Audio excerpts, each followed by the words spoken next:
আজকের মিনি ব্লগটি আমার এই বান্ধবী আর আমার ভিডিও দিয়ে শুরু হলো। তো চলো যাই হোক, আমার ইউনিভার্সিটি যাওয়ার লাস্ট যে ভিডিওটা তোমরা দেখেছিলে সেটার সেকেন্ড পার্ট হলো এটা। কৃষ্ণনগরের রবীন্দ্র ভবনে এই অনুষ্ঠানটি আমাদের হয়েছিল, তাই জন্য আমরা সবাই চলে গেছিলাম রবীন্দ্র ভবনে। এই যে এইটা হলো ছিল আমার এমএ চলাকালীন বেস্ট ফ্রেন্ড, যে আমার পাশে বসছিল। তো সেখানে গিয়ে আমার এতজন বান্ধবীদের সাথে দেখা হয়ে গিয়েছিল।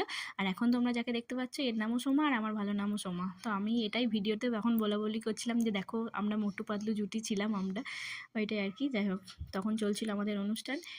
এখন যে মেয়েটিকে দেখলে, মেয়েটি খুব সুন্দর নাচটা করেছিল, তাই একটুখানি তোমাদের সাথেও শেয়ার করে নিলাম।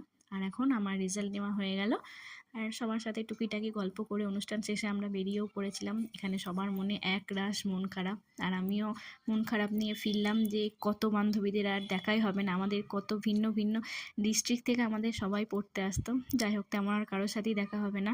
গৌরাঙ্গ সেতুর গঙ্গার এই যে অপরূপ দৃশ্য দেখতে দেখতে ফিরছিলাম বাসে করে। তো চলো আজকের মতো